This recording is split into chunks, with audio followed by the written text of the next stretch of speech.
Bueno, Manuel, vamos a empezar. Habla del libro, si te parece. Dice la editorial que Una sola vida es una antología poética, pero tú en esas primeras páginas del libro, tú lo defines de otra manera, lo defines como un testamento personal. ¿Por qué? Bueno, porque he elegido los poemas que a mí más me gustaban. eh, He visto qué poemas podían ser más representativos de mi vida y, y del mundo que me ha tocado vivir.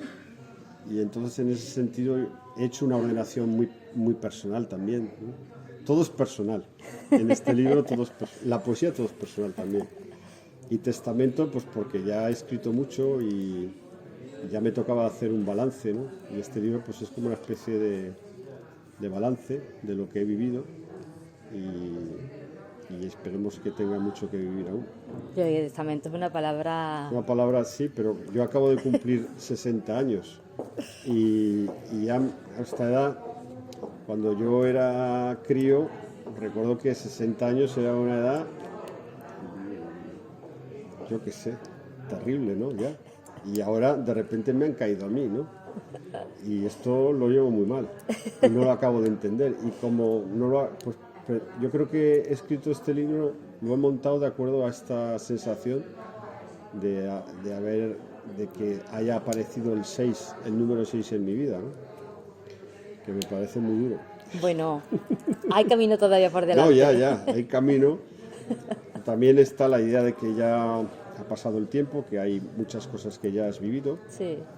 Y eso es lo que provoca un poco la necesidad de hacer un balance y de hacer esta antología. Me llama la atención algo que leo en la nota de prensa, que ahí se habla de autobiografía poética, siguiendo el modelo de los poetas renacentistas.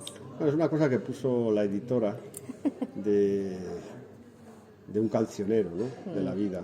Es como la idea de un cancionero, que era un poco lo que hacían los poetas del Renacimiento, cancioneros, ¿no? Que estaban fundados en su propia experiencia vital, ¿no? Un poco así, que luego es la autobiografía moderna, ¿no? Ya. Abres el libro y en esas primeras páginas cuentas la importancia que tiene la poesía para ti.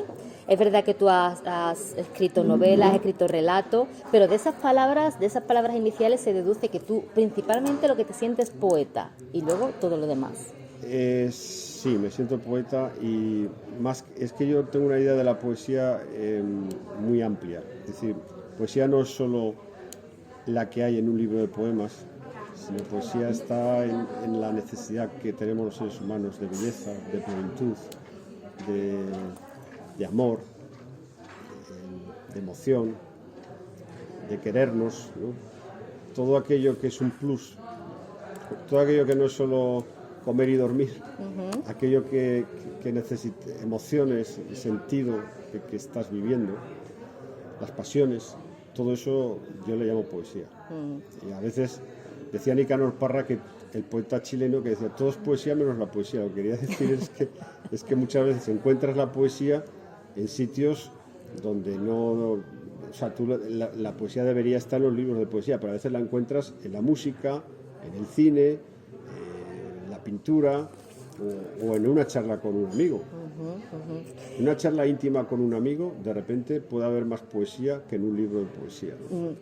Esas palabras yo las he entendido como una absoluta declaración de rendición ante la poesía, como diciendo, aquí estoy, poesía, haz conmigo lo que quieras porque estoy a tu servicio. Sí, pero concebida así, ampliada. No poesía de los libros de poemas, sino Ya. poesía en un sentido que involucra la vida, ¿no? Una aspiración de vida, una fe en la vida. Estás comentando cosas que me interesan y que las voy a unir a la pregunta que tengo ahora. Piensa, por ejemplo, en un lector que llega a una librería, coge tu libro, lo abre, mira el índice y encuentra poemas titulados muy curiosos, como por ejemplo Balconi, McDonald's, Iberia, Lavabo. Eso viene al hilo de lo que estás comentando, que tú encuentras poesía en cualquier cosa que nos rodea, no en el concepto clásico. Yo encuentro poesía, yo por ejemplo en Iberia, cuando suena esa música de cortesía que ponen antes de despegar y después de despegar, esa música a mí me parece, no sé por qué, me da encuentro poesía allí. En un McDonald's he encontrado poesía. He encontrado poesía en un lavabo. O sea, la encuentro en todas partes. Yo en realidad escribo poesía para aquellos lectores que no leen poesía. Ahí, después entramos en eso. Me parece interesante. Sí. Esa ha sido mi cruz toda la vida, ¿no? Intentar ensanchar el género, ¿no? Porque el género está muy limitado. El género ha sido sinónimo de una especie de sacerdote que impartía doctrina a una iglesia ya formada y construida para eso. Era muy endogámica, la poesía ha sido muy endogámica, muy de 4 o 5 lectores y el Mesías, el profeta que impartía doctrina. Entonces buscar, ensanchar el género, decir, no, aquí cabe todo el mundo, cualquiera que sepa leer, que tenga interés, que cualquier lector de novela puede leer este libro. Eso es la clave, porque yo como novelista, a mí me vienen muchos lectores y me dicen, yo sus novelas sí las leo, pero ya sé que usted escribe poesía, pero yo es que no leo poesía porque no la entiendo. Esto me lo dicen muchísima gente. Sí. Yo no leo poesía porque no la entiendo. Esto es constantemente. Entonces esta poesía está escrita para decirle, bueno, esta sí la vas a entender. Y esta sí la entiendo. Le das un poema, ¿entiendes esto? Dice, sí, pues esta sí se entiende. Yo es que tengo aquí apuntado que te tenía que confesar algo. No soy lectora asidua de poesía porque me pasa esto. Claro. Porque no termino de conectar o conecto con ciertos autores o con ciertos poemas concretos. Muchas veces se pregunta, ¿qué es lo que tiene que tener un autor para escribir poesía? De sensibilidad, capacidad de observación, capacidad también de concretar lo que quiere hablar o decir con 4 palabras. Pero ¿qué tiene que tener el lector para conectar con la poesía? Para la mía, saber leer. Saber leer, nada más. Únicamente. Vivir en este mundo. Saber lo que es un McDonald's, que uno lo sabe todo el mundo. Saber lo que es un coche. Saber lo que es un país. Y saber que estamos en el 2022. Con eso es suficiente. Con eso es suficiente. Y tener también un poco de curiosidad por saber qué es el mundo en que vivimos, ¿no? En el que vivimos. Pero no tiene por qué, o sea, no es una poesía que está escrita con palabras normales, con palabras y con frases normales y no busca y no está fundada en un rito y en una liturgia que solo conozcamos 4, como normalmente pasa con los libros de poesía y que de ahí viene el rechazo del género para miles y miles de lectores que deciden no leer poesía porque no les aporta nada, no les aporta nada. Tú hablas de ampliar el concepto de la poesía, ese concepto clásico. Es verdad que la poesía siempre ha sido un género muy encasillado. Cuando lo estudiamos de joven, hablamos de la métrica, lo más transgresor era el verso libre y eso era lo más...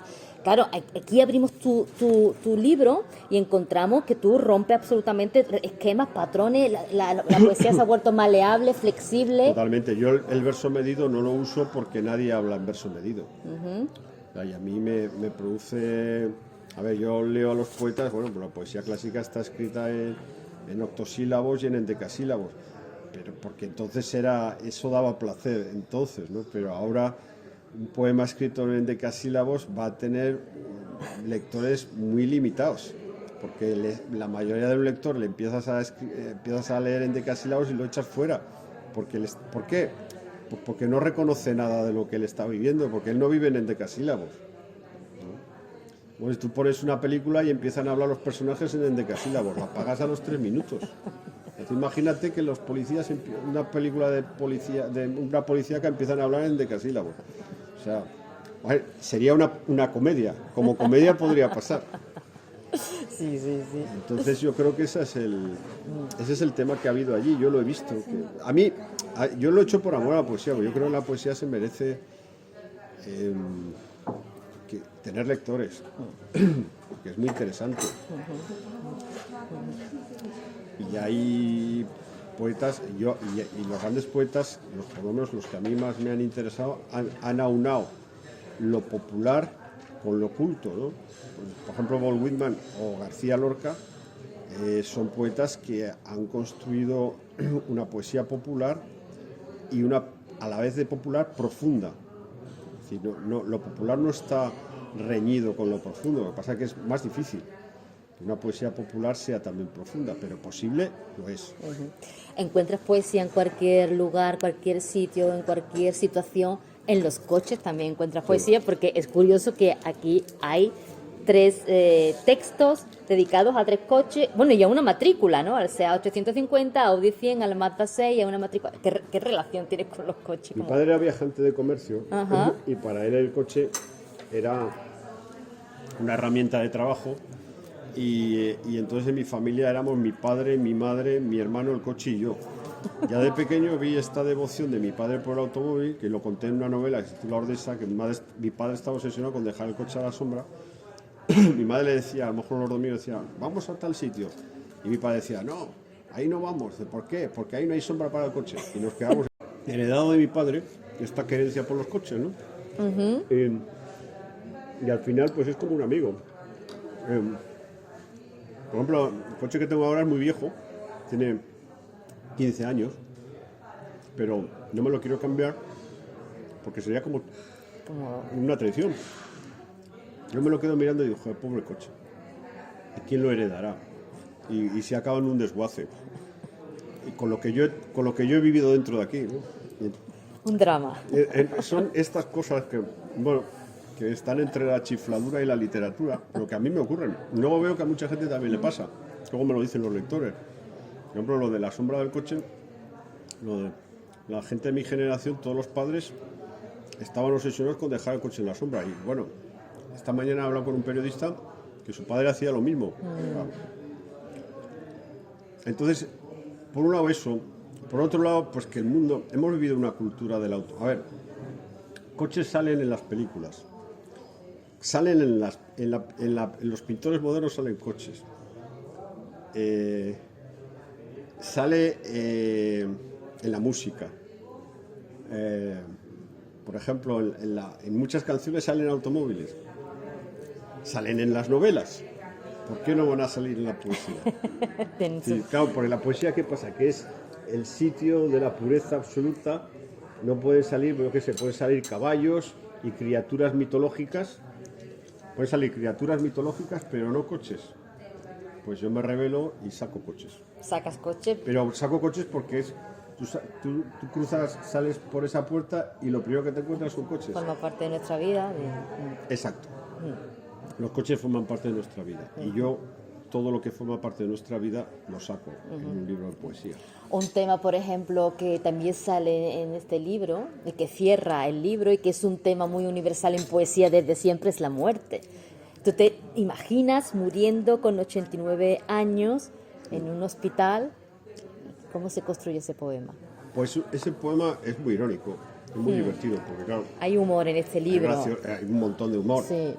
Eso o sea, la literatura te da... La fantasía literaria es gratis, no tienes que pagarle a nadie. No hay que comprarla a ninguna tienda, ni tiene IRPF. No tiene nada, es que es revolucionaria la imaginación literaria. Te puedes montar la película que quieras. Yo me monté la película de mi muerte y no tuve que pagarle a nadie, no tuve que irla a comprar al Corte Inglés ni declararla en el impuesto de la renta. Esta idea de la libertad, de la fantasía, es maravillosa. Entonces yo dije, bueno, me voy a inventar mi muerte y me puse 89 años. Ahora creo que me he quedado corto, ya me tenía que haber puesto 91 o 92, que 89 ya son pocos, fíjate, me quedan solo 29 años de vida.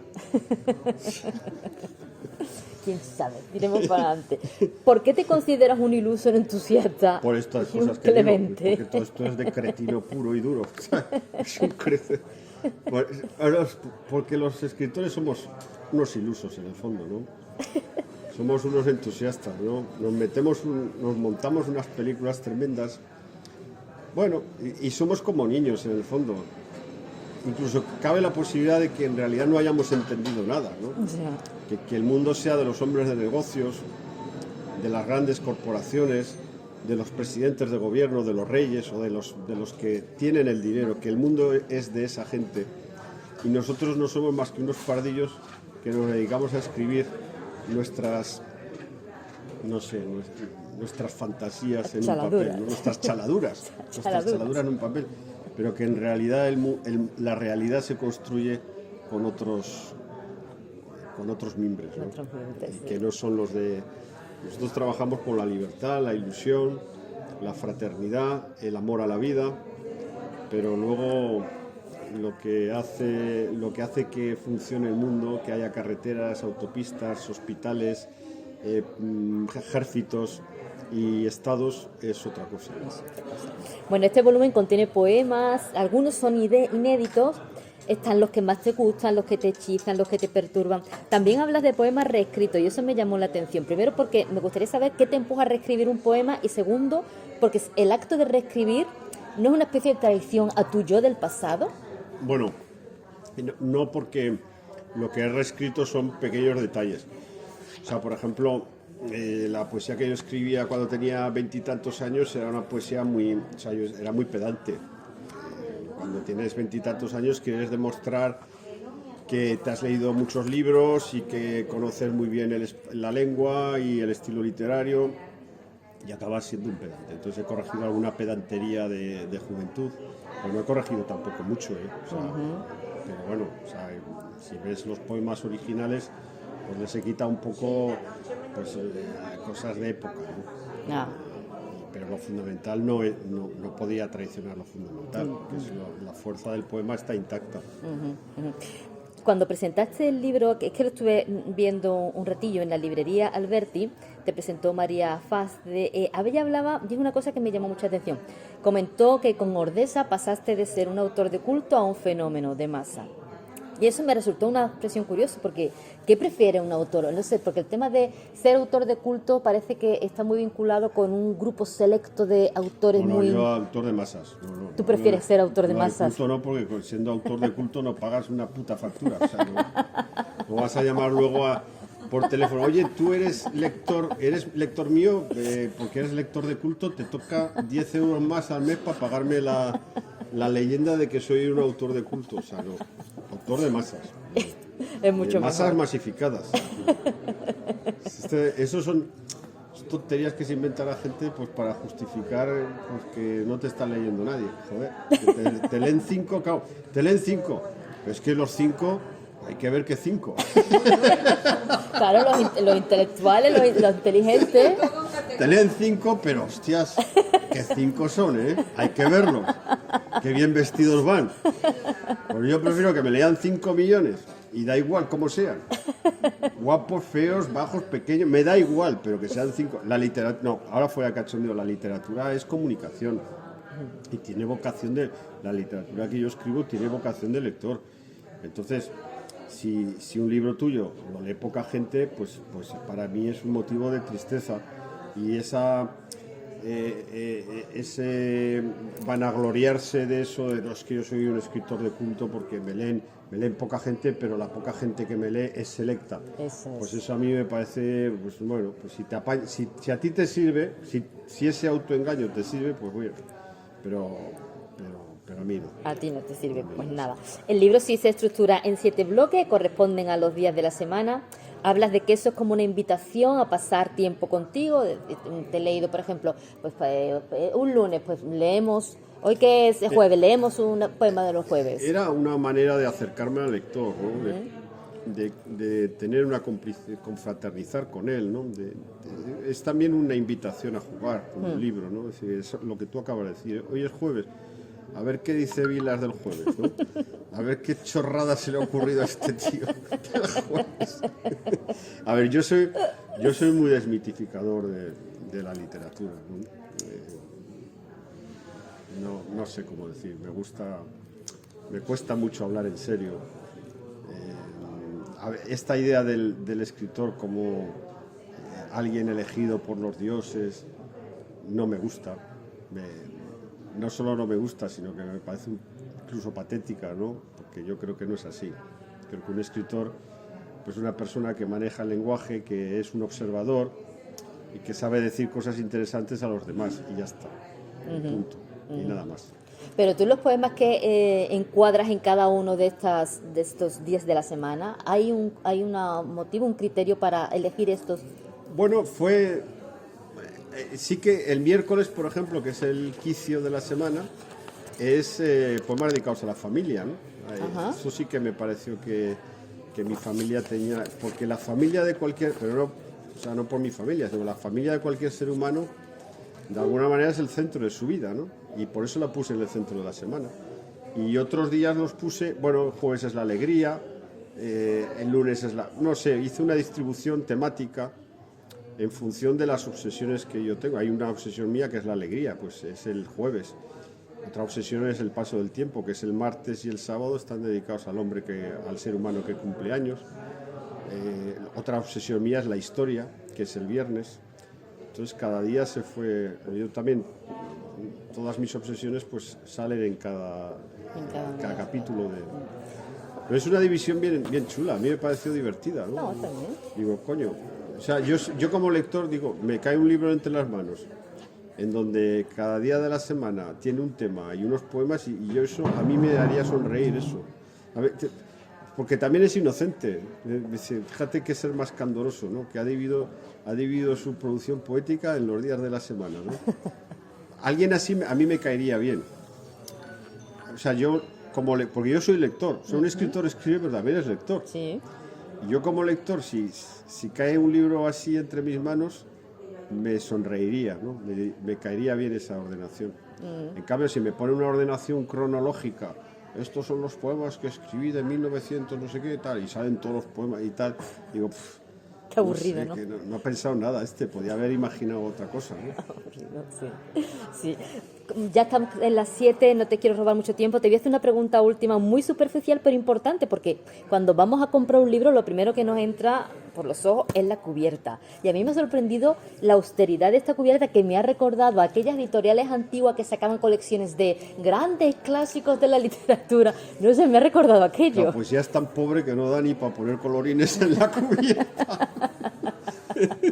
No, es austera la poesía, la imagen. Claro, sí es verdad, un libro de poesía no es como una novela cuando se ilustra la cubierta para llevarla a los puntos de venta.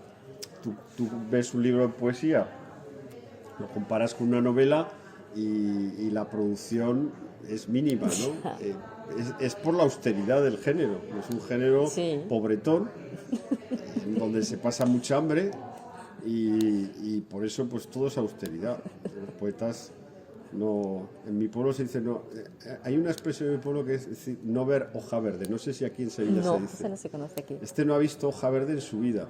Está referida a los insectos que se comen las hojas verdes. Ajá. Entonces dice, no, este no ha visto hoja verde en su vida, quiere decir que a este nunca ha visto mucha prosperidad en su vida, ¿no? Y entonces en mi pueblo se dice, no ha visto hoja verde en su vida. Pues los poetas no han visto hoja verde en su vida, ¿no? En cualquier caso, tú no cambias la poesía por nada. La poesía la cambió por un Mercedes en la puerta, ahora mismo. Fíjate, ¿cómo no lo iba a cambiar? Bueno. La cambiaba, no me darían el Mercedes. Me quedo con la poesía, pero porque probablemente no me darían el Mercedes. Te quedas porque es la opción que... Es que no tienes otro camino. Así que... Bueno, pues Manuel, no te quiero robar más tiempo, que te tienes que marchar a la presentación y lo dejamos aquí si no te parece, ¿vale?